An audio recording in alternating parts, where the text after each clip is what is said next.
RP Notícia. Apoio Cultural Portaria Inteligente Delfos. Segurança e economia para seu condomínio. Cinépolis. Você nunca viu cinema assim. Olá, está no ar o RP Notícia. Hoje é quinta-feira, dia 10 de setembro, e nesta edição você vai ver. População de Jundiaí ainda sente os efeitos do temporal da última terça-feira. No Jardim do Lago, poste que caiu com a força do vento foi retirado somente na manhã desta quinta-feira. Já os moradores do residencial Vista Alegre, também em Jundiaí, fecharam a rodovia Vereador Geraldo Dias, que liga a cidade até Louveira devido à falta de energia. Ônibus foram apedrejados. Organização Mundial da Saúde mostra que mais de 2.000 pessoas tentam um suicídio por dia em todo o mundo. Mas é possível identificar os sintomas precocemente para tratá-lo como uma doença. Isso e muito mais em 1 minuto e meio, aqui no RP Notícia.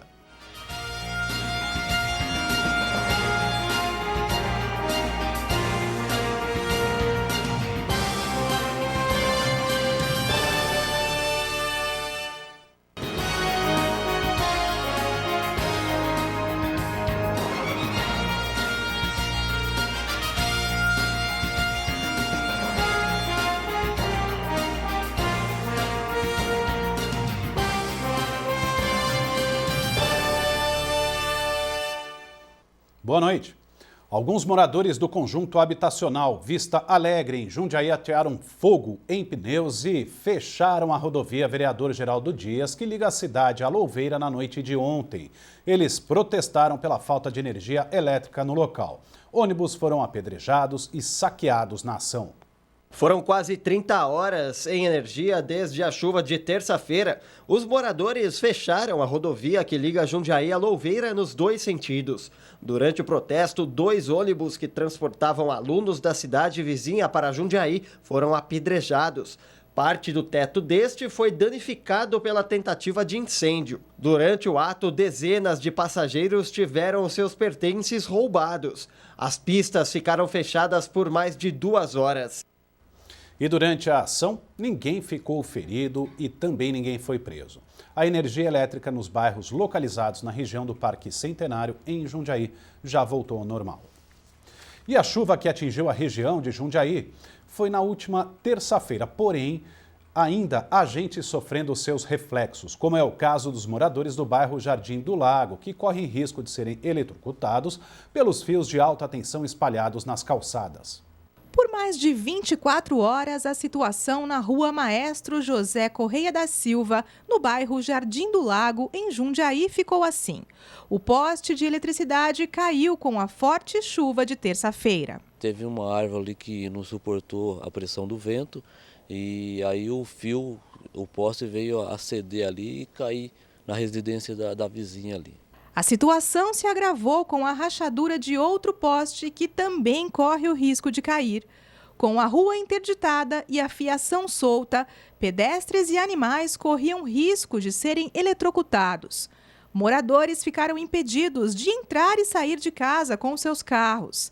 Dona Irene nos contou que nem a escola, a criança que reside nesta casa e é cadeirante, pôde ir. Então ela não está nem saindo com o menino para a escola, não está nem mandando o menino para a escola, está perdendo o dia de aula, né? Os pirueiros que passam das escolas não estão passando aqui, não chega aqui, não consegue. Então é um transtorno para a população toda aqui, né? Porque isso eu acho que é um desrespeito, né? 3 dias é muita coisa, né? Para remediar a situação, a CPFL fez uma ligação temporária na casa de Laércio. Do jeito que está aí. Tem outro poste do lado aqui também, já está perigo, já cair. Qualquer momento, se vier essa chuva forte de novo, vai desabar e vai ser pior, uma tragédia pior. A Defesa Civil disse que só pode remover as árvores depois que o poste for retirado. O gás encanado também terá que ser refeito. Curiosamente, a equipe de reparos da empresa responsável pela energia elétrica chegou enquanto nossa equipe fazia a reportagem. De acordo com os moradores, apenas o poste que tombou será removido. Nós entramos em contato agora há pouco com os moradores do local, que afirmaram que a situação já voltou à normalidade. O dólar disparava mais de 2%, chegando a superar R$ 3,90 no início dos negócios desta quinta-feira, aproximando-se das máximas históricas, após a agência de classificação de risco Standard & Poor's retirar o selo de bom pagador do Brasil na noite de ontem e atribuir perspectiva negativa para a nota de crédito do país. O avanço desacelerou após o Banco Central anunciar um leilão de venda de até 1,5 bilhão de dólares com compromisso de recompra. Com isso, meio-dia a moeda subia 1,87%, a R$ 3,87. Bom, e para falar mais sobre este assunto, eu recebo aqui no estúdio do RP Notícia o professor economista Messias Mercadante. Boa noite, professor. Esse rebaixamento da nota já era esperado? Já tinha uma perspectiva de que esse fato ia acontecer dia mais dia, dado a instabilidade econômica do país, a instabilidade política e a falta de perspectivas de uma melhora no quadro econômico do nosso país. Agora, é uma notícia avassaladora. As consequências são muito graves para o país.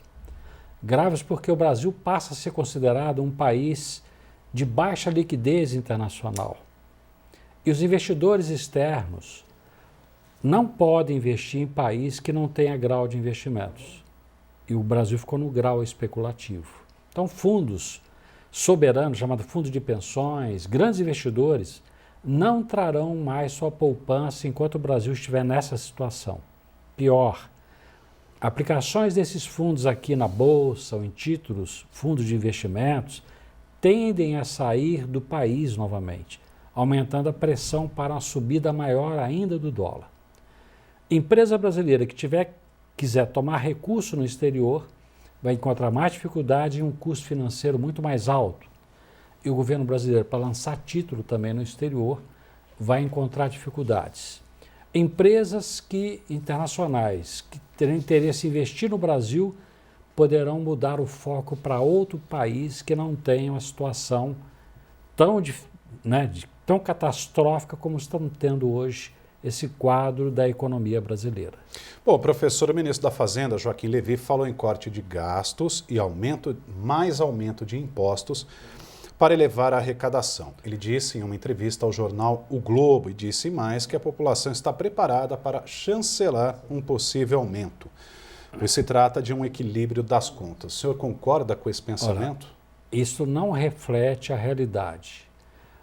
O presidente do Senado, Renan Calheiros, da Câmara dos Deputados, Eduardo Cunha, são contra qualquer aumento da carga tributária.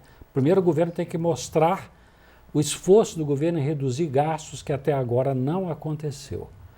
Todas as confederações, as federações de indústrias, nenhum empresário e a sociedade repudia qualquer aumento de impostos. Eles querem que o governo, sim, o governo ia cortar ministérios, não cortou, ia cortar despesas, não cortou. Ou seja, o ajuste fiscal que o governo quer é transferir para a sociedade um ônus do erro da política econômica cometida pelo governo Dilma I, que realmente gera um terremoto na economia brasileira. Tá bom. Professor, boa noite. Muito obrigado pelas informações aqui no RP Notícia. Uma boa noite a todos. A seguir, a gente fala dos detalhes da previsão do tempo e você vê também que hoje é o Dia Mundial de Combate ao Suicídio. Você vai ver que é possível identificar sintomas para evitar uma tragédia. Continue com a gente até já.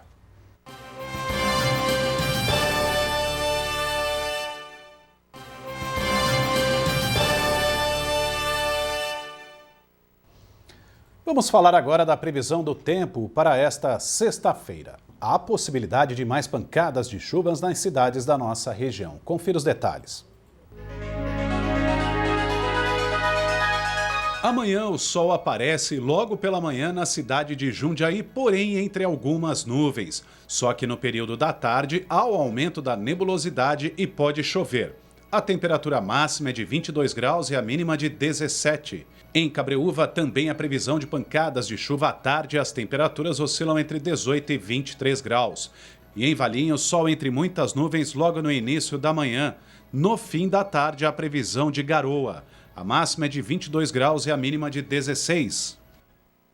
E na capital paulista, o dia amanhece com sol entre nuvens, mas pode chover à tarde. A temperatura mínima é de 17 graus e a máxima fica nos 21. Pouco se fala do assunto, mas ele está presente na sociedade. Dados da Organização Mundial da Saúde apontam que mais de 2.000 pessoas se suicidam por dia em todo o mundo, na maioria das vezes vítimas da depressão. E ações preventivas são realizadas para que este número caia, como o Dia Mundial de Combate ao Suicídio, que é lembrado na data de hoje, dia 10 de setembro. Maria Cristina carrega para a vida marcas de quem vivenciou o drama.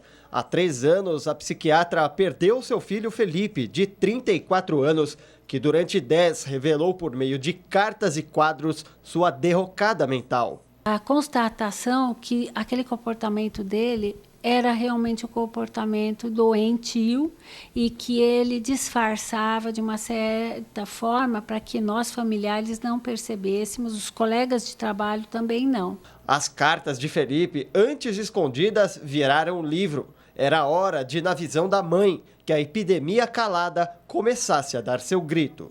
Nós tivemos que ir procurando documentos aí para essa burocracia da morte, e nisso nós encontramos 5 cadernos com 10 anos de relato da vida dele. Nós não queremos denunciar quem se suicidou como se isso fosse um ato de covardia ilícito, mas é um sofrimento tão grande, e aí a gente precisa falar e comunicar, como hoje a gente fala na prevenção da dengue, do câncer de mama, do câncer de próstata. A data é lembrada principalmente por 2 motivos. O primeiro, pelo tabu da população em não falar sobre suicídio. O segundo, pelos números. A cada 10 casos no mundo, 9 deles podem ser evitados.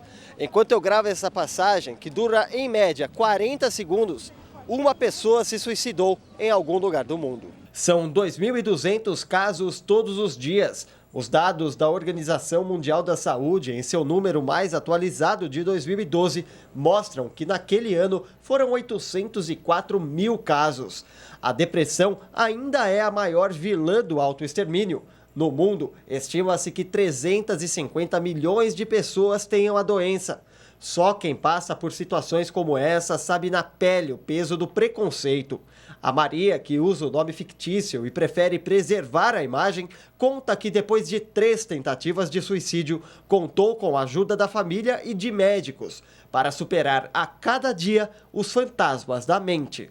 Você precisa aceitar a ajuda. Quando eu parei de me cobrar, reagir por mim, é quando começou a funcionar o tratamento. No começo foi difícil, teve muito preconceito. Hoje em dia é conscientização. Eu falo para muitas pessoas abertamente do que eu passei. A psiquiatra diz que existem maneiras de identificar o perfil e evitar que o pior aconteça. Mas, acima de tudo, é preciso desmistificar e tratar o suicídio como uma doença comum. A gente pode promover a evitação do ato suicida através de início de medicação, supervisão de comportamento, acompanhamento constante, inclusive psicoterápico. Mas a prevenção pode começar no pronto-socorro. As 3 faculdades de Jundiaí disponibilizam atendimento psiquiátrico de graça para esses casos. Vale lembrar que a rede pública de saúde também realiza este tipo de serviço. Nós vamos para um rápido intervalo. E na volta, você vê que em Jundiaí representantes discutem o futuro da cogeração de energia no estado e no país. Até já!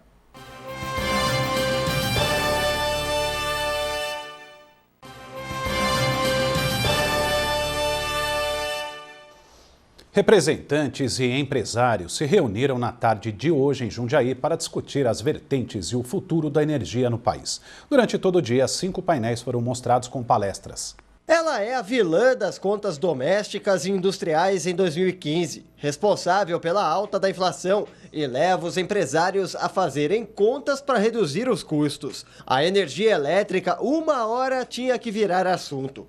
O primeiro seminário reuniu representantes de todos os setores e o diálogo foi a maneira encontrada para buscar soluções. Nós poderíamos ter hoje no nosso país uma das energias elétricas mais baratas do mundo.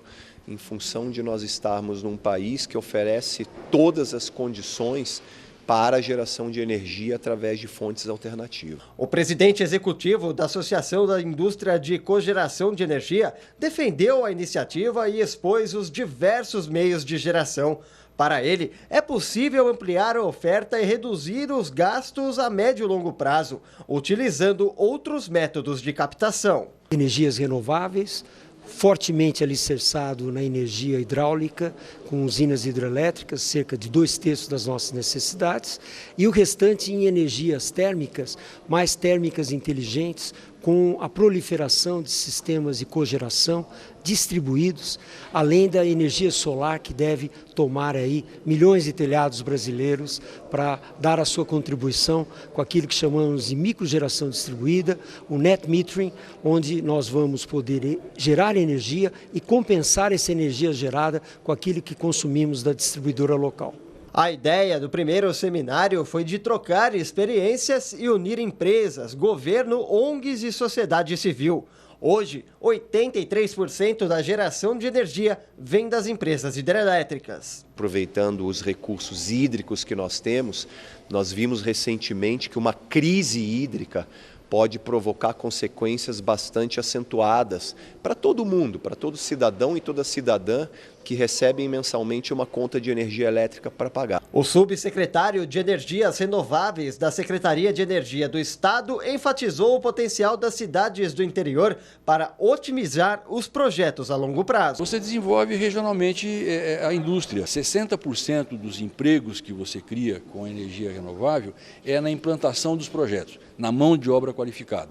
Portanto, você vai desenvolver região, criar empregos de qualidade e seguramente ajudar o Brasil a crescer com sustentabilidade.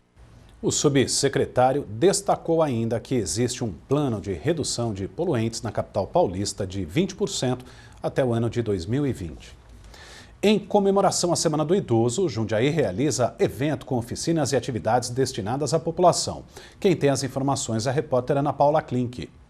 A Fundação Antônio Antonieta Sintra Gordinho e a EMEB José Leme do Prado realizam agora neste sábado um evento já dando início à Semana do Idoso. Aqui ao meu lado a coordenadora pedagógica da EMEB que traz mais informações para a gente. Agora no evento desse sábado a gente vai ter oficinas, vai ter um café da manhã. Como vai ser esse evento? Então, o evento começa às 9 horas da manhã, né, no espaço mesmo da nossa unidade, e vai iniciar com o café da manhã, né, com os avós. O objetivo é esse mesmo, que as crianças tenham uma vivência dentro da escola com seus avós. Então, o café da manhã, junto acompanhará um saxofonista, fazendo um som gostoso para os avós. Depois haverá apresentações, né, em Libras, que é um trabalho que a gente também realiza na escola. Em seguida, um coral da Crijum aqui de Jundiaí. E depois haverão oficinas que a gente está fazendo em parceria com o pessoal do Talita, né, que é da Fundação. Na verdade, assim, é um dia para uma socialização mesmo.